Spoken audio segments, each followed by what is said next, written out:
everyone, Carice Busby here. I've been a mortgage banker for years and I help people buy homes and finance their homes. And I also have a passion for investments and money.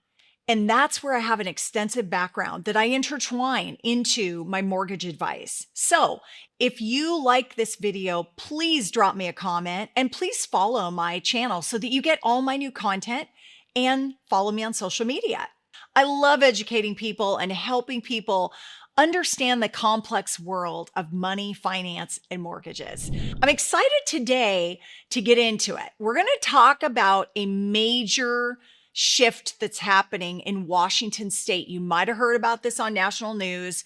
Washington State is right on the cusp of signing the first ever Millionaires Tax, which would be a gigantic shift from its previous tax policy. Let's get into it. As of today, as I'm shooting this, the governor has not yet signed this bill into law. However, he is expected to.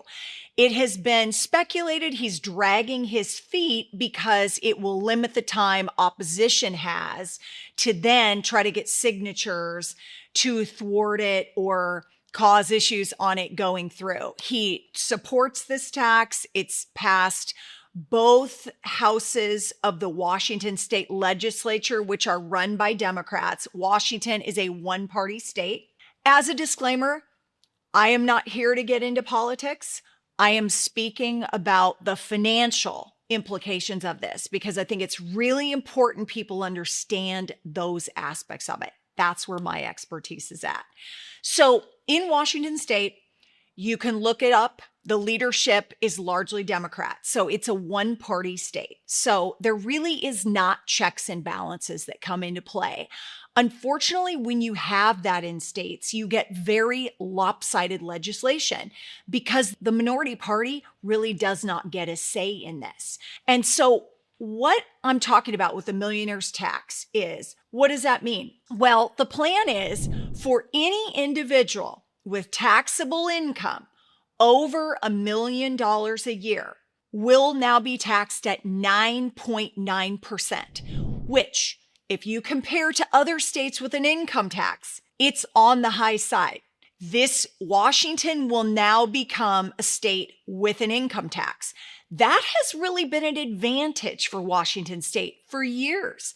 The fact that there was not an income tax, it really invited a lot of businesses into this state. A lot of industry came into this state. In fact, that's why we have a lot of the second largest offices of tech companies would move into Washington. They started in California. They would then build their second big offices in Washington because Washington had largely been a very pro-business state.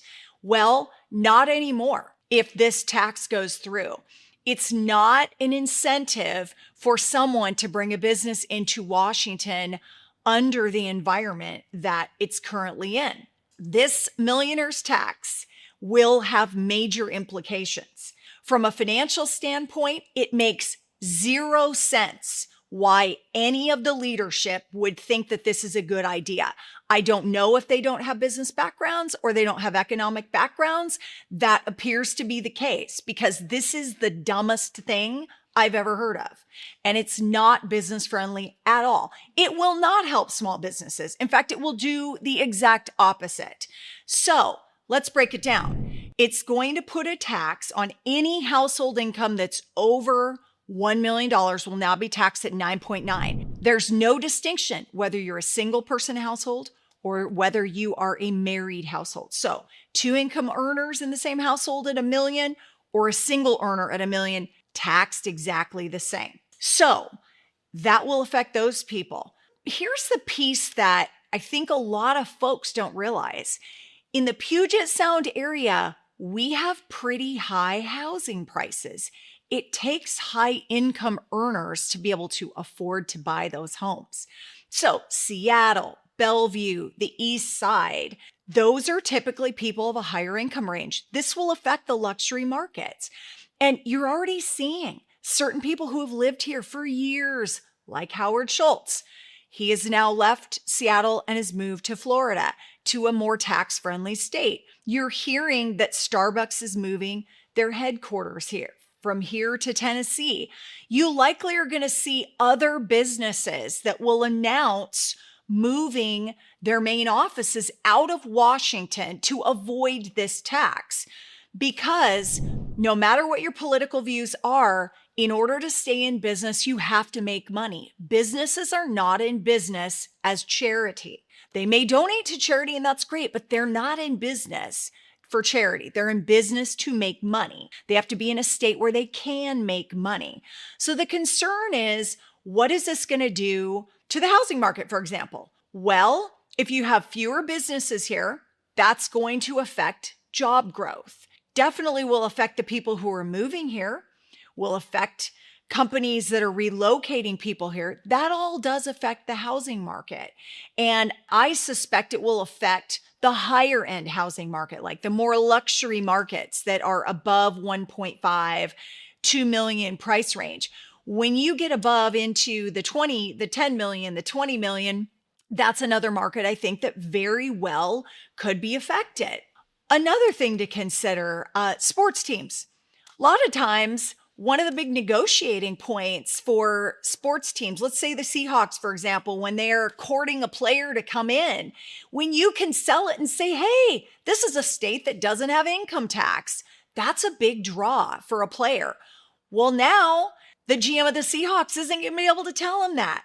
That player is going to be taxed 10%, unfortunately. So is that going to affect the potential types of players that are major sports teams, Mariners, Seahawks, Kraken, Sounders? Potentially. We just don't know. I suspect that a lot of attorneys are going to be very busy helping small business owners figure out workarounds, if there are workarounds, how they can have their businesses based in other states, still operating in Washington, but basically based out of other states to try to avoid this tax.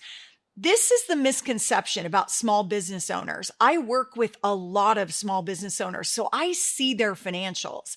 It's a misconception that they make all this money. Many of them make less than what a W-2 paid person can make that's just an employee at a job.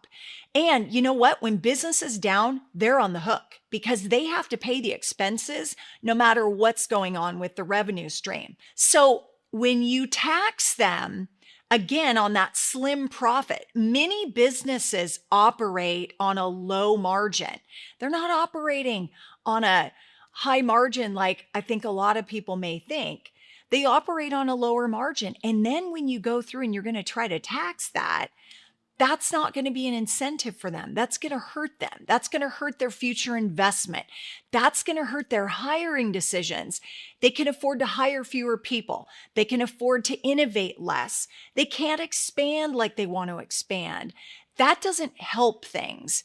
From a tax planning perspective, higher end households tend to do ongoing tax planning and financial planning. And when major decisions and major shifts like this come into play, they're going to go back to the drawing board and make decisions that are going to likely affect their housing. Like they may purchase a primary residence in another state that's more tax friendly so that they can claim that as their primary residence and then not be subject to the Washington state tax. So what that's going to do overall, it's going to lower the tax base in Washington. The other piece that's not being talked about nearly enough that will affect people. People think right now, this is just for households of $1 million or more. Right now it is. The provision that would have made that permanent has been stripped out of that bill. And that's not being discussed enough. It is by a few independent journalists, but not by the mainstream media. What happens now when people move out and the tax base is lower? They still need that money, right? Well, they're going to now go, well, we're going to lower it to $750. So now anybody who's at $750 is now going to start paying this income tax. Then it will continually be lowered, $500,000, $250,000, $150,000. And then all of a sudden, everybody is going to be paying for this. Don't think it's going to just stay a millionaire's tax. It's the state's plan to ultimately get an income tax for everybody in the state. They've been gunning for it for 10 years minimum.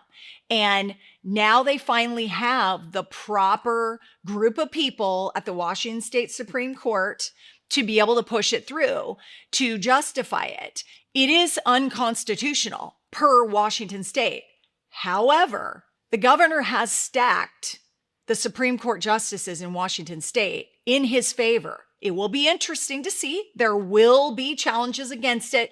My bet is that this goes through and there's a way that they justify it staying. They did it with the wealth tax a couple of years ago. And ultimately, over the next 5 to 10 years, this becomes an income tax for all, not just people that are making over $1 million. And now Washington is an income tax state. Policy decisions, no doubt, affect housing behavior, especially amongst higher end income individuals. Housing markets are complex. There's a lot of different influences that determine what happens with them. And Seattle and the East Side do remain strong job markets and strong housing markets.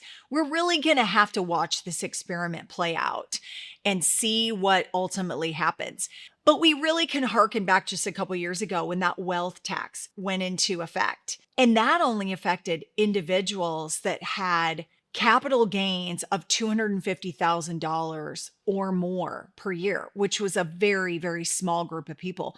But you've already seen the fallout from that. A lot of higher net people moved out of Washington State during that time, and they go towards states that are more tax friendly. You can't blame them for doing that. I think what's going to be really important to watch is how this affects small businesses. Small businesses account for nearly half of all the businesses across the United States. They employ a record number of people. More people work for small businesses than they do major corporations. So we're going to have to watch, see how that affects the job market. Job market is what affects the house market. People move here, they buy homes, they stay here, they raise their families. We'll just have to watch this experiment play out. As always, make your money work harder for you than you did for it, and keep your money moving. If you found this video helpful, please drop me a comment. And if you have any questions on mortgages or money, I'm always happy to help. Please subscribe to my channel so you get all my new content, and follow me on social media. Until next time, see you soon.